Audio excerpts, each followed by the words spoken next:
manifestar minha profunda gratidão, de contar com a confiança do café, claro, dessa organização, porque é um privilégio e uma enorme responsabilidade estar ao púlpito dessa organização que teve e tem uma relevância extraordinária na nossa vida. Quando eu digo nossa, não é aquele nosso retórico, né?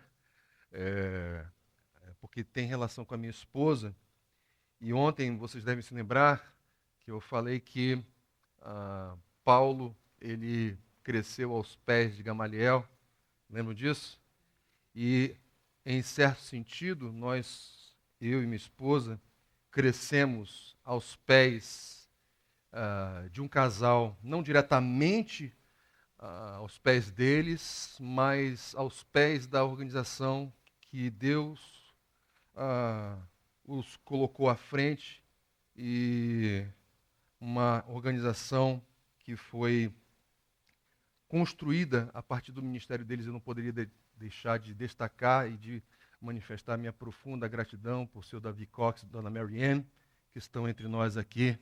Deus abençoe, sou muito grato, eu e minha esposa, pela vida de vocês. Deus abençoe profundamente. E que privilégio, né? Oi? Os senhores podem ficar em pé rapidamente? Foi pedido aqui do palmeirense, Deus abençoe.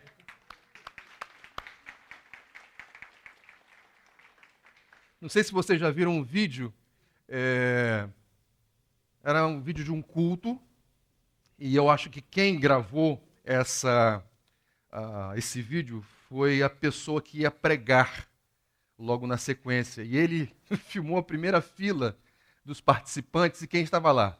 Augusto Nicodemos, Hernandes Dias Lopes e companhia. Eu me sinto exatamente da mesma maneira do seu Davi Cox aqui entre nós, não é? Mas tememos mais ao Senhor, não é? É diante dele que nós devemos temer e tremer. Queridos, o que vem à mente de vocês quando vocês estão diante de uma imagem como esta? O que vem à mente? É quase que unânime, não é? Você vê uma pessoa debaixo de uma mesa, encolhida do jeito que está, a sua conclusão inevitável é que essa pessoa está acometida de um grande medo. Agora, você sabe tão bem quanto eu que o medo não é necessariamente o contrário de coragem, não é? Às vezes, o medo é um sentimento que alimenta a coragem. Nós vamos ter que concordar que há medos e medos. Há aqueles medos que são positivos, que têm um aspecto interessante, porque se talvez eles não estivessem presentes, nós seríamos irresponsáveis. Sim ou não? Não é? Então, vamos supor que eu não tivesse absolutamente nenhum medo de altura. Exagerando, sendo hiperbólico, eu não teria nenhum problema em me jogar pela janela. Eu não tenho medo de altura, correto? Então, um medo, claro, eu estou exagerando, você sabe disso, você percebeu. Mas tudo isso para deixar muito claro que existe um aspecto positivo do medo. Ele nos faz ser precavidos. Ele nos ajuda a pensarmos antes de adotar determinadas atitudes ou tomar determinadas decisões. Agora, há uma enorme tendência de achar que o medo é só isso, que só tem esse aspecto positivo, mas ele também tem um outro aspecto, que é um aspecto negativo, que é um medo que provoca paralisação. A pessoa ela está para tomar uma decisão e ela não toma. A pessoa está para dar um passo e ela não dá. E por que ela não dá? Por causa do medo. Não um medo que produz precaução, que produz uma atitude preditiva, mas um medo paralisante. E, meus queridos, esse tipo de medo pode se abater sobre o discípulo de Cristo em determinadas circunstâncias. E é justamente a respeito dessas circunstâncias que podem se abater sobre os discípulos de Cristo que eu gostaria de falar com vocês, que eu gostaria de tratar com vocês nessa manhã, particularmente a partir da perspectiva do Senhor Jesus. E claro, ele vai tratar dessas situações com os seus discípulos, incentivando-os, motivando-os, estimulando-os a não ter medo. Nós vamos ver isso a partir do texto de Lucas, capítulo 12, de 1 a 12. Texto para o qual eu peço que você já se dirija. Lucas, capítulo 12, de 1 a 12. O que nós veremos nesse texto da palavra do Senhor? Dando continuidade a essa nossa microsérie intitulada Na Pele. Se valeu para ele, no caso Teófilo, valha para nós também. Nós veremos que quem foi por Jesus escolhido a dedo não precisa mais sofrer com medo. Vou repetir. Quem foi por Jesus escolhido a dedo não precisa sofrer com medo. Então, veremos isso a partir do texto de Lucas, capítulo 12, de 1 a 12. Os queridos acharam aí a passagem? Sim? Então, assim diz a palavra do Senhor.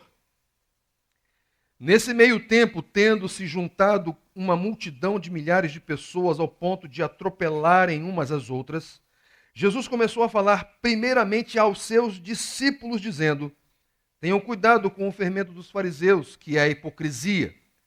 Não há nada escondido que não venha a ser descoberto, ou oculto que não venha a ser conhecido. O que vocês disseram nas trevas será ouvido à luz do dia, e o que vocês sussurraram aos ouvidos dentro de casa será proclamado dos telhados. Eu digo a vocês, meus amigos, não tenham medo dos que matam o corpo e depois nada mais podem fazer. Mas eu mostrarei a quem vocês devem temer. Temam àquele que, depois de matar o corpo, tem poder para lançar no inferno. Sim, eu digo a vocês, a esse vocês devem temer. Não se vendem 5 pardais por 2 moedinhas? Contudo, nenhum deles é esquecido por Deus. Até os cabelos da cabeça de vocês estão todos contados. Não tenham medo. Vocês valem mais do que muitos pardais. Eu digo a vocês, quem me confessar diante dos homens, também o Filho do Homem o confessará diante dos anjos de Deus. Mas aquele que me negar diante dos homens será negado diante dos anjos de Deus. Todo aquele que disser uma palavra contra o Filho do Homem será perdoado, mas quem blasfemar contra o Espírito Santo não será perdoado. Quando vocês forem levados às sinagogas e diante dos governantes e das autoridades, não se preocupem com a forma pela qual se defenderão ou com o que dirão, pois naquela hora o Espírito Santo ensinará o que deverão dizer. Vamos orar mais uma vez? Obrigado, Senhor, por tua palavra. Te bendizemos e precisamos reconhecer a tua bondade em registrar os teus conselhos, a tua palavra inspirada, inerrante, infalível, suficiente. Muito obrigado. Que o Senhor fale conosco nessa manhã. Precisamos mais do que informação. Precisamos ouvir a tua voz. Como nós cantamos aqui, só de ouvir tua voz, nós acabamos reagindo em louvor. Jesus, que doce nome, que transforma em alegria o meu triste coração. Isso é resultado da tua palavra. Bendito seja o Senhor. E que o teu Espírito Santo faça com que ela produza um rebuliço radical em nossos corações, de modo que amemos mais profundamente ao Senhor e que esse amor seja o alimento para nos fortalecermos contra todas aquelas ameaças que estão presentes, e de modo que não tenhamos mais medo daquilo que não é mais necessário. Muito obrigado, Deus. Fale conosco. É a oração que eu faço a Ti, agradecido em nome do Senhor Jesus. Amém. Amém. Queridos, estamos aí fazendo uma breve jornada no Evangelho de Lucas, ou mais especificamente nos escritos de Lucas, uma vez que possivelmente amanhã eu vou me dirigir para outro escrito dele. Eu me refiro ao livro de Atos dos Apóstolos, para quem ele endereça para a mesma pessoa, para o mesmo destinatário. Você pode confirmar isso lendo os primeiros versículos ali de Atos dos Apóstolos. Você vai verificar ali que Lucas ele se dirige novamente, escreve esta outra obra, o seu segundo volume, para o mesmo destinatário. E claro, quando estamos aqui nessa jornada, nós não estamos seguindo aquela sequência normal, né, dos capítulos. Isso significa que eu não estou caminhando sequencialmente nos capítulos aqui do Evangelho de Lucas.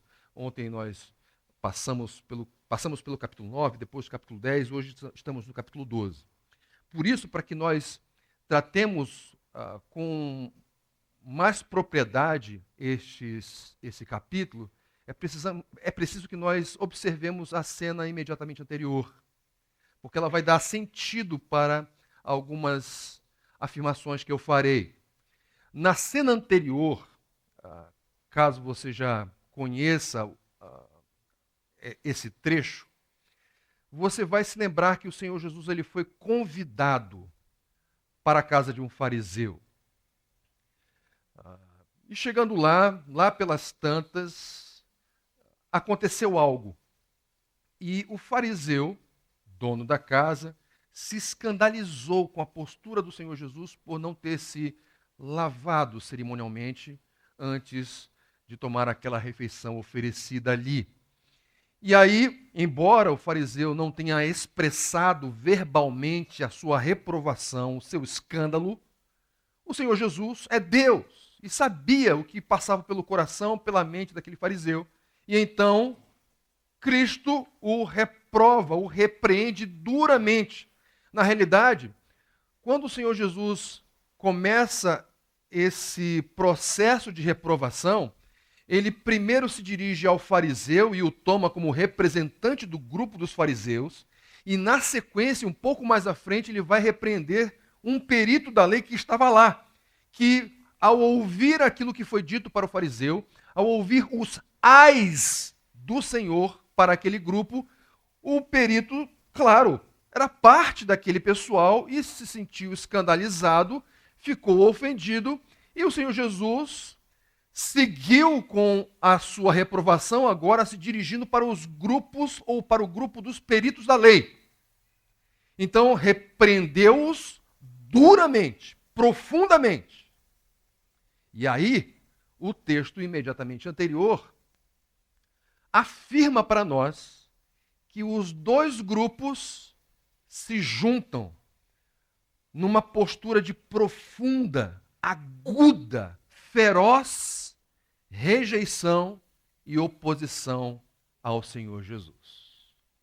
Então, esta é uma cena que nós não podemos deixar passar, porque, como eu disse, ela vai nos ajudar a entender o que o Senhor Jesus está falando no texto no qual estamos debruçados. Agora, a cena vai para o lado de fora da casa onde ele estava. Se você verificar os versículos anteriores, você vai perceber ali no versículo 53, do capítulo 11, Lucas dizendo o seguinte: quando Jesus saiu dali. Viram aí?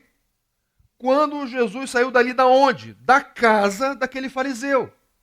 E agora, do lado de fora, ele vai se deparar com uma enorme multidão. O texto diz, nesse meio tempo, tendo se juntado uma multidão de milhares de pessoas, ao ponto de atropelarem umas às outras, Jesus começou a falar, primeiramente, aos seus discípulos. Nós temos um enorme contraste aqui.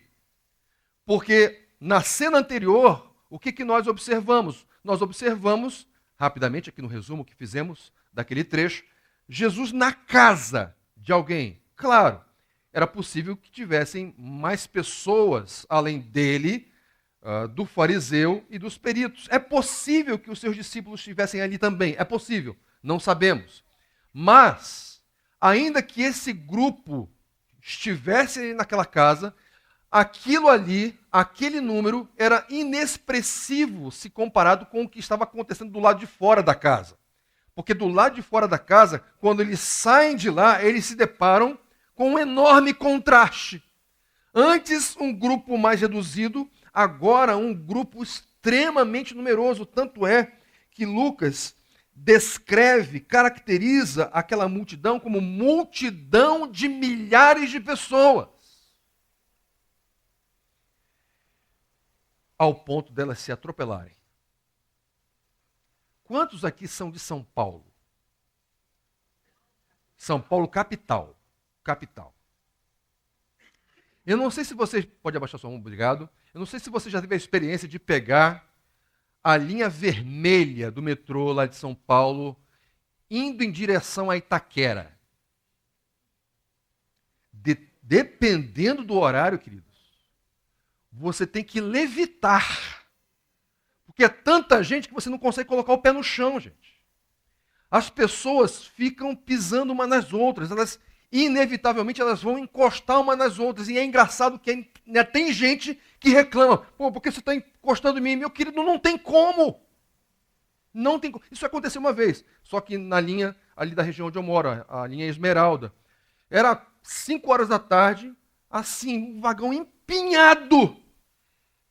Para entrar não tem jeito, vai todo mundo se empurrando. Entramos. Aí fechou a porta, a gente parecia uma sardinha. Ali, pressionado contra a porta. E tinha um cara ao meu lado, reclamando. Você está encostando em mim. Eu disse, meu querido, como é que eu não vou encostar? Tem uma multidão aqui. E não tem espaço suficiente para todas essas pessoas. Gente, o que estava acontecendo aqui não era no vagão. Não era num cômodo. Era no espaço aberto. E o texto diz que as pessoas se atropelavam. Então isso significa que tinha mas muita gente. Mas não é interessante que mesmo tendo muita gente, o Senhor Jesus, ele não se impressiona com aquilo. Porque a presença daquelas pessoas, daquela multidão de milhares, era uma evidência de que ele estava naquele momento de tremenda popularidade. E ele poderia, talvez, como acho se vê hoje, se preocupar com a popularidade, se preocupar demasiadamente com os números, ao ponto de desprezar aquilo que é essencial e jogar para a galera. Mas ele não está preocupado com a sua popularidade, não está preocupado com os números. E veja, eu afirmo isso, porque é uma tendência em alguns de sofrer de numerofobia. Não é? Alguns dizem assim, igreja boa é igreja pequena. Isso para mim é numerofobia. Porque existe assim também, por parte destes, um anseio para que a igreja seja como a igreja primitiva. Beleza, só que a igreja primitiva começou com 3.000. Correto? Então assim, a gente não precisa sofrer nem de numerofobia e nem de numerolatria. Correto? A questão aqui não é uma rejeição aos números, mas é não se dobrar diante deles. E o Senhor Jesus não se dobra diante dos números. Ele se dirige primeiramente aos seus discípulos. Isso não significa que aqueles que estavam mais próximos não ouviriam os ensinos que o Senhor Jesus iria compartilhar. Mas o texto é enfático ao dizer que o Senhor Jesus estabelece uma prioridade aqui. E ele vai se dirigir, ele tem como foco os seus discípulos. E estes discípulos, por serem aqueles que foram escolhidos a dedo por ele, certamente por terem a Jesus como seu mestre, viveriam circunstâncias e experiências semelhantes àquelas que o seu mestre passaria. Por quê? Porque os seus discípulos não são maiores do que o seu Senhor. Então, se o Senhor passaria por determinadas situações, é certo que os seus discípulos também. E que situações seriam essas? Seriam situações que provocariam medo. Mas não aquele medo positivo, como eu descrevi aqui no início, mas um medo que tenderia a paralisar os discípulos. E aí o Senhor Jesus vai, obviamente, sabendo desse cenário, vai ensinar os seus discípulos e dar para eles elementos suficientes para que eles não sucumbissem ao medo ao ponto de serem paralisados no seu processo de discipulado, paralisados no desenvolvimento do seu ministério. Então o Senhor Jesus vai ensinar a respeito do medo e particularmente vai incentivá-los a não temer. Não temer o quê? Em primeiro lugar, não temer a coerência. Veja só o que diz o texto anterior. Nesse meio tempo, tendo se juntado uma multidão de milhares de pessoas ao ponto de atropelarem umas às outras, Jesus começou a falar primeiramente aos seus discípulos, dizendo: tenham cuidado com o fermento dos fariseus, que é a hipocrisia. Não há nada escondido que não venha a ser descoberto, que não venha a ser ou oculto que não venha a ser conhecido. O que vocês disseram nas trevas será ouvido à luz do dia, e o que vocês sussurraram aos ouvidos dentro de casa será proclamado dos telhados. Não ter medo da coerência? Como assim? Eu não estou entendendo. Eu também não entendi inicialmente, mas você vai ver que é coerente o que eu quero propor aqui. Veja, lembram que agora há pouco nós fizemos referência à cena imediatamente anterior àquele episódio de Jesus na casa dos fariseus, ou do fariseu, lembram disso? Olha só o que diz ali no versículo 39. Então o Senhor lhe disse, depois que ficou claro que o fariseu se escandalizou pelo fato do Senhor Jesus não se lavar cerimonialmente antes da refeição. Então o Senhor lhe disse: vocês, fariseus, limpam o exterior do corpo e do prato, mas interiormente estão cheios de ganância e de maldade. Insensatos. Queridos, o que acontece aqui? O Senhor Jesus está condenando uma postura. E o que ele condena? O texto diz que o Senhor Jesus condena veementemente a hipocrisia, que era viver, que era, figurativamente falando, agir, pensar, proceder, decidir, planejar de acordo com máscaras, ou usando máscaras. Externamente você mostra uma coisa, mas internamente você esconde outra completamente diferente. O Senhor Jesus condena esse tipo de atitude. E a propósito, se é essa atitude que o Senhor Jesus condena, queridos, não se deve temer a atitude contrária. É preciso sim temer a hipocrisia, porque o Senhor Jesus a condena. E qual é o contrário? O antônimo de hipocrisia? Coerência. Não temam ser coerentes. E a propósito, isso ficará muito mais claro no ensino posterior, no segundo bloco aqui. Vocês não precisam temer a coerência, porque é a hipocrisia e não a coerência que vai ser exposta publicamente. Em outras palavras, vocês serão, os hipócritas, expostos à vergonha geral. O texto diz isso. Não há nada escondido que não venha a ser descoberto, ou oculto que não venha a ser conhecido. E veja, a tendência das pessoas é de pensar assim: ah, ok, é possível que o que vai ser descoberto, é possível que aquilo que vai ser exposto é algo que alguém viu, é algo, é uma conversa que alguma pessoa testemunhou, é alguma coisa que eu fiz e que de alguma forma foi pública, mas não tão aberta assim.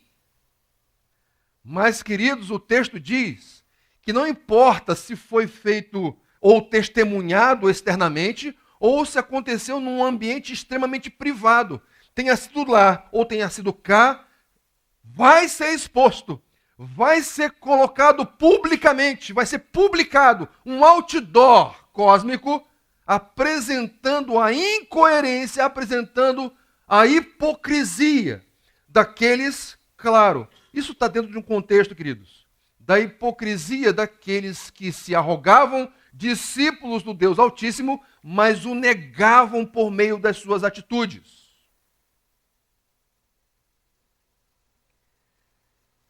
Você lembra onde você estava no dia 11 de setembro de 2001? Você lembra onde você estava? Tem alguém que não lembra onde estava nesse dia? Pode levantar a mão. Só uma, duas. Ela lembra. Queridos, eu não sei quantos estamos aqui, mas a maioria esmagadora lembra aonde estava nesse dia. Lembra o que estava fazendo, com quem estava conversando e assim por diante. Queridos, eu vou fazer referência a uma outra situação que não tem comparativos, tá bom? Assim, o que aconteceu no dia 11 de setembro de 2001 foi uma tragédia real. Mas, num determinado ano, aqui no Brasil, para os brasileiros, aconteceu, guardando as suas devidas proporções, uma tragédia. Só que foi uma tragédia que não envolveu assassinato, não envolveu morte de ninguém, graças a Deus, mas foi, em certo sentido, uma tragédia de outra natureza. Vocês sabem a quem estou me referindo? O 7-1.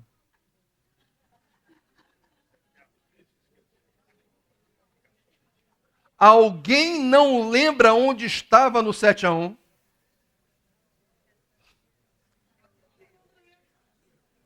Estava todo mundo na minha casa. Eu estava no salão anexo da Segunda Igreja Batista de Macaé, montei um telão, juntei os jovens e adolescentes para juntos chorarmos. Não, começou com choro, mas daqui a pouco começou a chacota. Brasileiro é assim, né? Brasileiro é torcedor, aí começa a sofrer, chora. Aí quando o negócio vai ficando grave, ele começa a fazer piada da sua própria tragédia. Não é assim? É assim. Agora tem uma cena daquele dia que foi uma cena emblemática. Lembram do Davi Luiz? Por que ele saiu chorando? Por que ele saiu pedindo desculpas? Você sabe por quê? Queridos, porque uma terrível vergonha foi exposta. O estádio estava lotado. Praticamente todo ele verde e amarelo. O Brasil foi derrotado em casa, diante da sua torcida. E não foi aquele 2-1 apertado. Por muito pouco o placar não foi mais largo, concorda comigo? Assim, foi um milagre não ter sido 10, 15, foi um milagre. Mas ele saiu dali, daquela forma, justamente porque a sua vergonha foi exposta. Se o jogo tivesse sido em qualquer outro país, haveria vergonha, não haveria? Sem dúvida nenhuma. Mas não seria uma vergonha como aquela, porque foi uma exposição terrível diante da própria torcida. A exposição inevitavelmente produz vergonha. E a vergonha está associada a quê? A incoerência. Então não precisamos temer a coerência. Mas o Senhor Jesus continua a ensinar os seus discípulos. Ali, a partir do versículo 4, ele diz assim: eu digo a vocês, meus amigos, não tenham medo dos que matam o corpo e depois nada mais podem fazer. Mas eu mostrarei a quem vocês devem temer. Temam aquele que, depois de matar o corpo, tem poder para lançar no inferno. Sim, eu digo a vocês, a esse vocês devem temer. Não se vendem 5 pardais por 2 moedinhas? Contudo, nenhum deles é esquecido por Deus. Até os cabelos da cabeça de vocês estão todos contados. Não tenham medo. Vocês valem mais do que os pardais. Se por um lado nós não precisamos temer a coerência, nós também não precisamos temer as perseguições. E a propósito, normalmente, e você, imagino, vai concordar comigo, que a perseguição normalmente vem depois de uma coerência muito bem vivida e muito bem exposta. Não é assim? Viva a verdade e você pode ter certeza, de alguma forma, pode ser de que natureza for, uma perseguição vai acontecer. A propósito, o apóstolo Paulo, ali em 2 Timóteo, capítulo 3, verso 12, diz: de fato, todos os que desejam viver piedosamente em Cristo Jesus serão perseguidos. É uma garantia, vai acontecer. Mas o Senhor Jesus, aqui nesse trecho, vai nos ensinar a não temermos as perseguições. Por que não? Porque, embora nós precisemos reconhecer que as perseguições podem nos atingir mais intensa ou menos intensamente, mas reconhecemos que elas podem nos atingir, o máximo que elas podem fazer é nos matar. Em outras palavras, o mal da perseguição tem limite. Porque aqueles que podem eventualmente nos perseguir, podem no máximo matar o corpo. E o Senhor Jesus diz: olha, vocês não precisam temer este. Vocês não precisam temer aquele que mata o corpo. Vocês não precisam temer aquele que tira a vida. Porque é o máximo que eles podem fazer. É o máximo. Vocês devem temer outro. Não aquele que apenas mata. Vocês devem temer aquele que mata o corpo e lança no inferno. Então, isso significa que o mal humano tem limite, mas há um mal que vai além daqui. Há um mal que é muito, incomparavelmente pior e que não pode ser represado, impedido por meio de forças humanas. Porque quem tem o poder de fazer isto, de lançar lá, é o soberano, é o todo-poderoso, é o Rei dos Reis.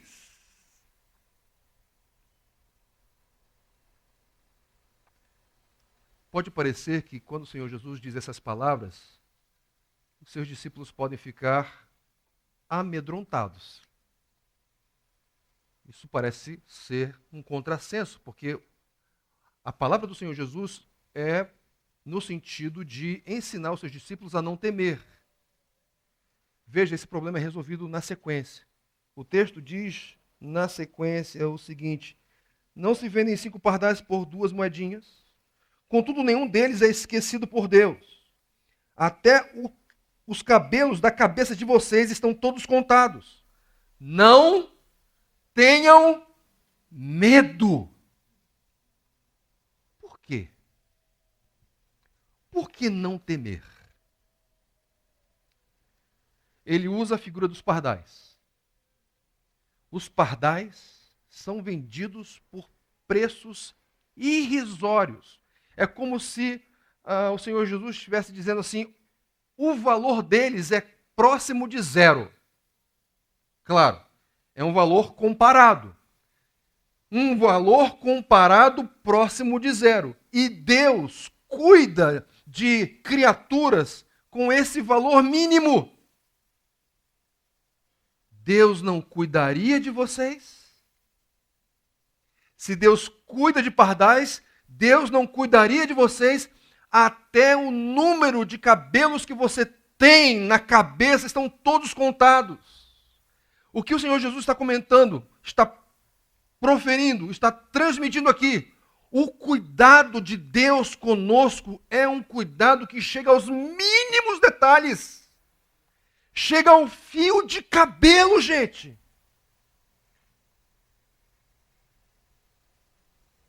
Então, se for o seu caso de não dar muito trabalho para contar os fios de cabelos da sua cabeça, saiba disso. Os que caíram, caíram mediante a vontade de Deus. Deus olhou para a sua cabeça e disse: não é necessário tudo isso. Pode ter menos. Pode ter menos. E fique em paz, viu, Amém? Fique em paz. Mas o ter o cabelo, ou ter a falta deles, é uma indicação clara, queridos, de que Deus cuida dos seus discípulos. E porque Deus cuida de nós, este é o argumento que o Senhor Jesus está propondo para nós aqui. Se Deus cuida de nós, nós não precisamos temer as perseguições. Não precisamos. Você deve ter ouvido falar de Policarpo de Esmirna. Foi um homem, bispo da igreja de Esmirna, e que foi martirizado. Você toma conhecimento disso ao estudar a história da igreja. E é muito interessante a postura dele diante do procônsul ali do Império Romano. O procônsul disse assim. O procônsul repetiu: jure por César, e eu o libertarei. Negue a Cristo. Há 86 anos sirvo a Cristo, e ele nunca me fez mal. Como quereis que eu negue o meu Deus e Salvador? Se o que quereis é que eu jure por César, eis a minha resposta: sou cristão. O procônsul ameaçou: tenho feras. Policarpo: faça-os vir, porque estou absolutamente determinado a não converter do bem ao mal, pois é justo converter do mal ao bem. Um senhor de 86 anos de idade sendo ameaçado, perseguido por causa da sua fé. E ele não se pôs a jurar por César. Ele se negou a fazer isso. Por que ele o fez? Porque Policarpo, em 86 anos de vida, entendeu, aprendeu que Deus cuida dele. E o cuidado de Deus com ele foi a base para ele não temer aquela perseguição. Não temer a coerência, não temer as perseguições, não temer a opinião pública. O texto segue. Eu digo a vocês, quem me confessar diante dos homens, também o Filho do Homem o confessará diante dos anjos de Deus. Mas aquele que me negar diante dos homens será negado diante dos anjos de Deus. Todo aquele que disser uma palavra contra o Filho do Homem será perdoado, mas quem blasfemar contra o Espírito Santo não será perdoado. Vocês perceberam qual é a ênfase aqui? Há uma ênfase. Como é que nós podemos identificar uma ênfase no texto bíblico? Tentando achar as repetições. E vejam, quando nós nos deparamos com uma repetição, essa é uma forte indicação autoral de que ele está enfatizando isto. Porque, se não fosse o caso, ele não repetiria. Então, a repetição é a indicação de ênfase. Sabe o que é enfatizado aqui nesse trecho? Também, vamos chegar lá, mas diante de. Vocês perceberam? A confissão está junto. Mas essa confissão é diante de. Eu digo a vocês, quem me confessar diante dos homens, também o Filho do Homem o confessará diante dos anjos de Deus. Mas aquele que me negar diante dos homens, será negado diante dos anjos de Deus. Há uma ênfase aqui. Sim, é uma confissão. Mas é uma confissão pública. É uma confissão pública. É diante dos homens. É uma confissão na sociedade. Agora, queridos, é importante que nós entendamos que confissão aqui não é apenas você dizer palavras, correto? Senão, outra palavra seria utilizada para descrever este ato. Não é apenas arrazoar, não é apenas proferir ditos, palavras, não é apenas isso.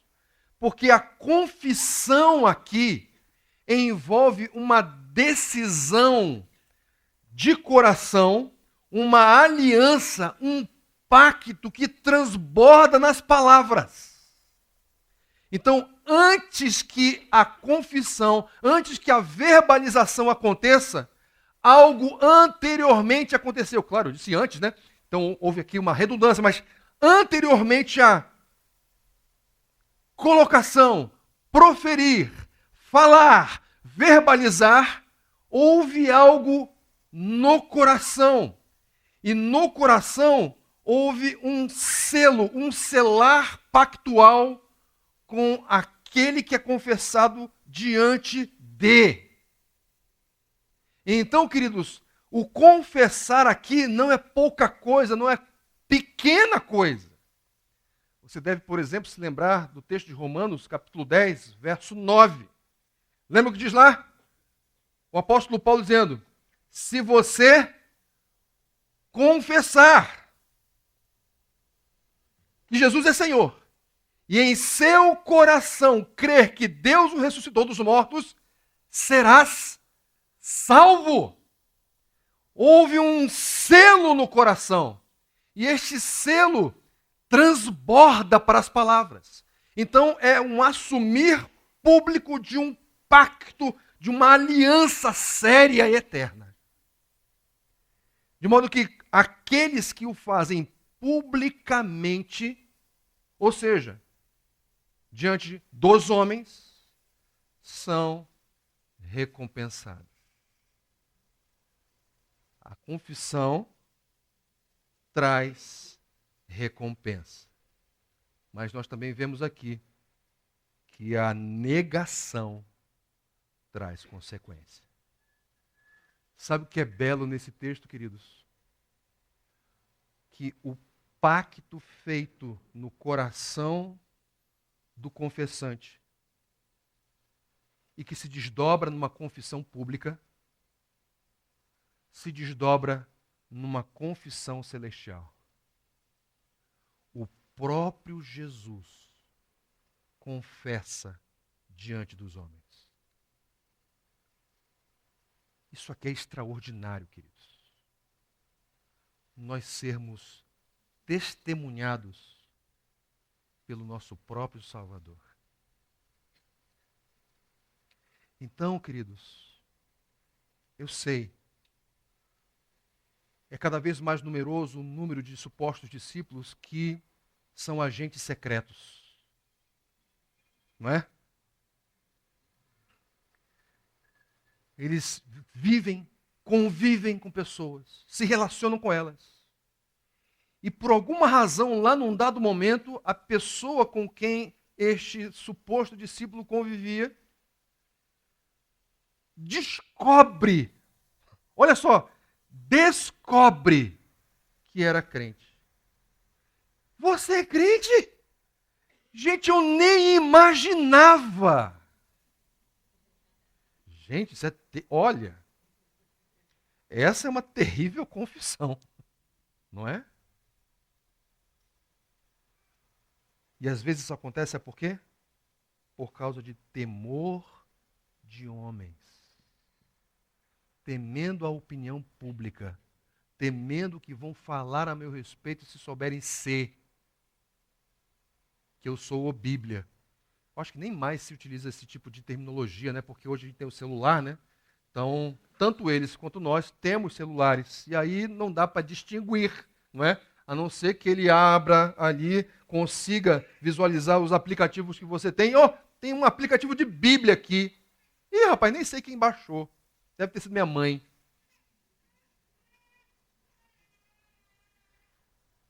Temor de homens. O Senhor Jesus está ensinando, vocês não precisam temer a opinião pública. Não precisam. Não precisam. Porque a recompensa, eu confesso a vocês. Mas se por um lado, confissão tem recompensa, por outro lado, negação tem consequência. E a consequência é ser negado pelo próprio Jesus. Eu sei, queridos, que vocês estão muito curiosos com respeito ao que vem a ser o pecado contra o Espírito Santo. Blasfemar contra ele. Eu gostaria de falar a respeito, mas eu não vou ter tempo. E me perdoem por isso. O erro foi meu, eu acabei utilizando um pouco de tempo a mais, e eu não vou poder dar atenção a esse trecho. Se você quiser depois conversar comigo a respeito, ou com café, ou com o seu Davi Cox, você fique à vontade, né? Mas só por uma questão de tempo, tá ok? É verdade que o texto de Mateus ele é mais claro em relação a este aqui, mas esse texto já dá elemento suficiente para nós para entendermos que este pecado contra o Espírito Santo, pelo menos essa é a minha perspectiva, não é possível de ser praticado hoje. Tá ok? Esse pecado como ele é descrito no contexto do Novo Testamento. Tá? Quem aqui conhece aquela série The Rookie? O Novato? Você deve se lembrar da Lucy Chen e do agora, né, Sargento Tim Bradford. Lembram deles? É muito interessante porque num determinado momento Lucy e Bradford, eles são apaixonados um pelo outro, só que ele, naquele momento dessa conversa, era hierarquicamente superior. Eles estavam conversando e ela estava lá apresentando as suas lamúrias. E para a surpresa dela e de todos, porque Bradford não é de elogiar ninguém, você sabe disso, ele a elogiou. No momento do elogio de Bradford, imediatamente o que aconteceu? A postura, o ânimo, o espírito de Lucy mudou. Por quê? Porque a opinião dele tinha muito peso para ela. Sabe por quê? Por vezes nós tememos a opinião alheia, a opinião pública, porque nós atribuímos muito peso maior para a opinião pública do que para a palavra de Deus. E aí o resultado é medo. Mas o Senhor Jesus nos chama a não temermos. Para finalizar, não temer a coerência, não temer as perseguições, não temer a opinião pública e não temer a justiça humana. O texto é encerrado dizendo o seguinte: quando vocês forem levados às sinagogas e diante dos governantes e das autoridades, não se preocupem com a forma pela qual se defenderão, ou com o que dirão, pois naquela hora o Espírito Santo ensinará o que deverão dizer. Perceberam? Atenção aqui. Não é se, é quando. O que isso significa? Significa que não é uma probabilidade. Significa que não é uma possibilidade. É uma certeza. Só não sabemos quando exatamente, mas vai acontecer. Aqueles discípulos, basta você ler o livro de Atos, você vai ver alguns morrendo, um sendo apedrejado, Paulo sendo levado diante de autoridades. Lembram disso? Então o que o Senhor Jesus está dizendo aqui aconteceu pouco tempo depois. Agora, isso significa que o Senhor Jesus não omitiu informações, eles estavam informados a respeito daquilo que aconteceria. Contudo, o Senhor Jesus não apenas deu a eles informações da realidade de que eles seriam levados diante das autoridades, mas o Senhor Jesus também os consola. E ele os consola dando uma ordem. Qual é a ordem? Não se preocupem, não tenham medo. Não tenham medo. Sabe por quê?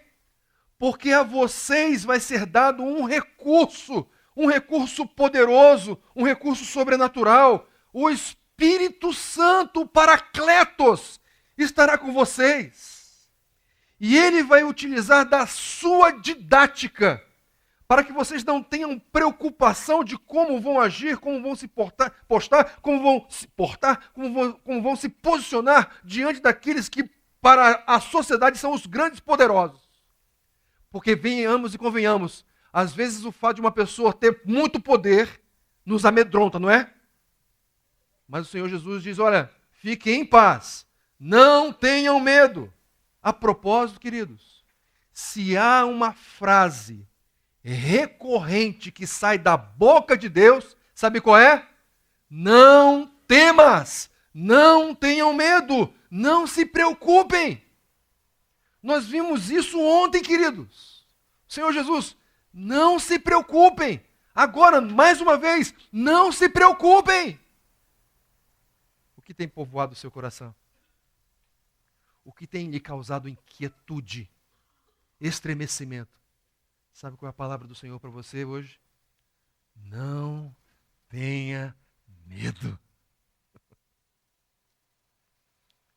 O Espírito Santo lhe foi dado, recurso de Deus, para lidar com essas situações. Certa ocasião, queridos,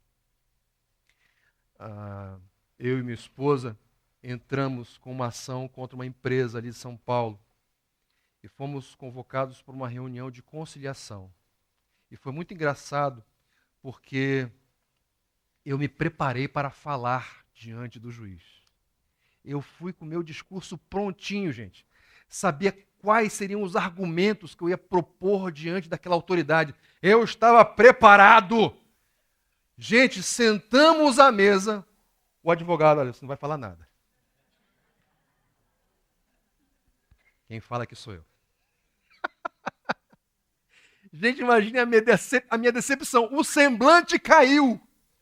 Porque eu queria assumir o papel do advogado, mas não, o advogado estava lá com a gente, defensor público, né? Chegou, ó, eu vou falar. Porque eu sou aqui o recurso de que você precisa para se manifestar diante da autoridade. É exatamente isso aqui. Fique em paz. Você tem o recurso. Fique em paz. Você tem o. Atenção. O artigo definido masculino aqui é maiúsculo e em caixa alta e sublinhado.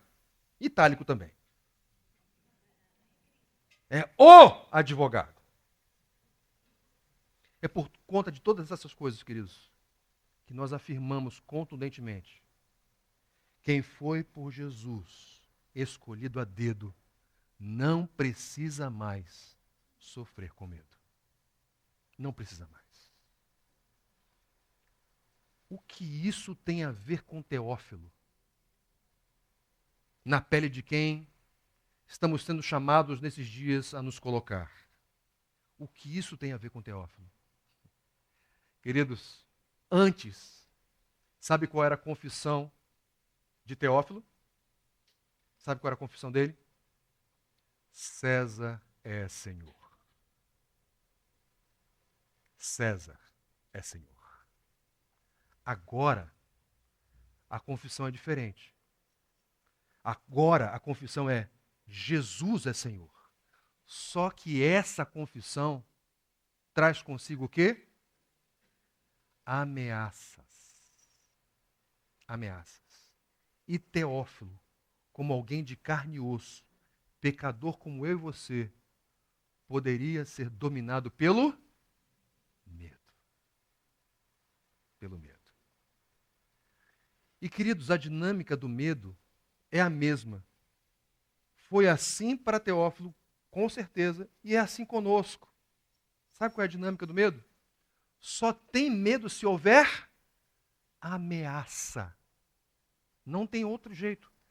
Se não tiver ameaça, não tem medo. Se tem ameaça, tem medo.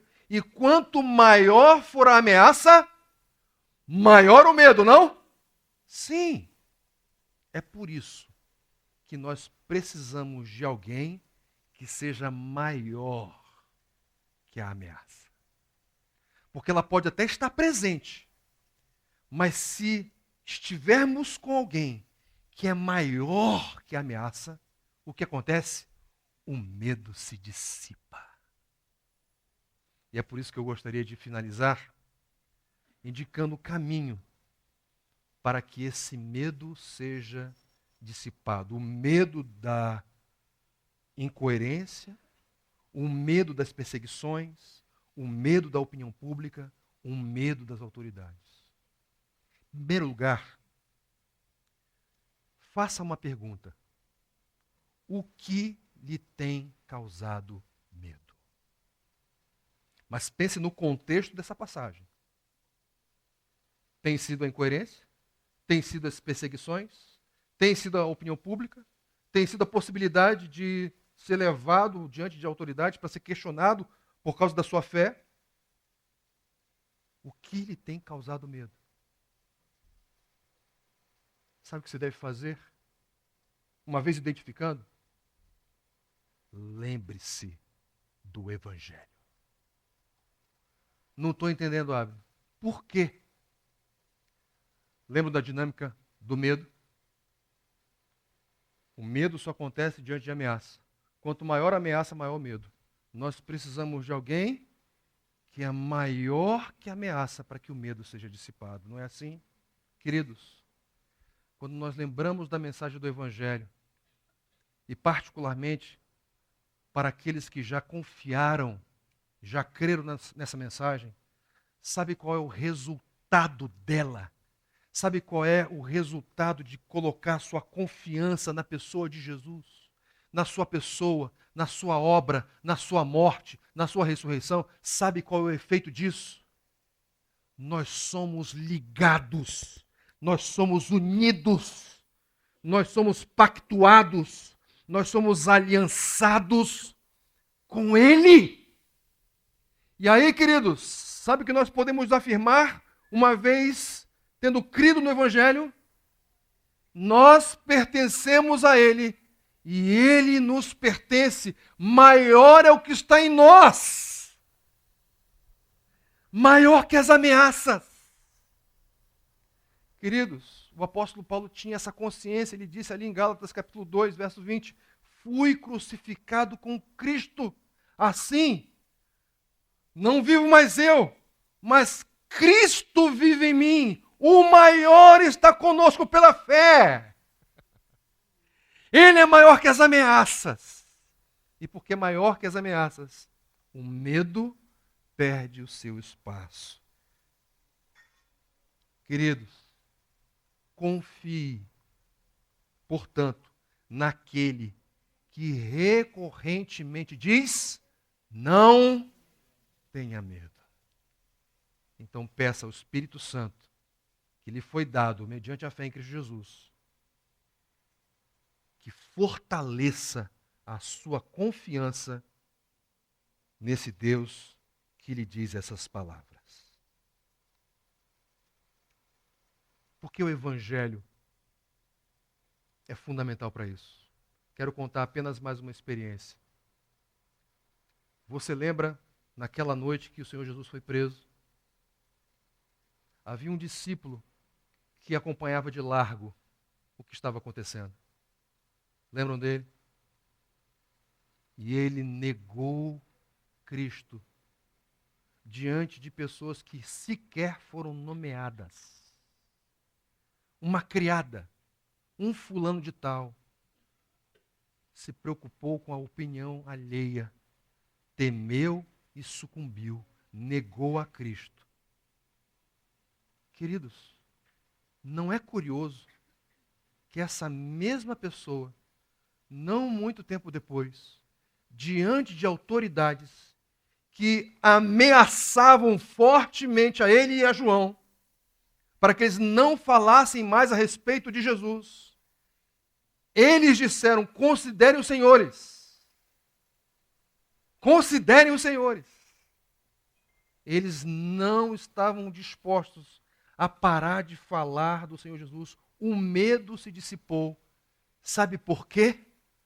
Porque Cristo ressuscitou. O Cristo de Pedro era o Cristo ressurreto. E não tinha autoridade que parava de pé diante daquele que vive. O medo se dissipou. Vocês estão vendo essa imagem aí? Ela comunica medo. Ela ilustra o medo. Há medos positivos, há medos negativos. Há medo que gera precaução, mas há medo que gera paralisação. A incoerência, as perseguições, a opinião pública, a justiça humana tende a nos paralisar. Mas o Evangelho dissipa todo medo. Porque quem foi por Jesus escolhido a dedo, não precisa mais sofrer com medo. Vamos orar.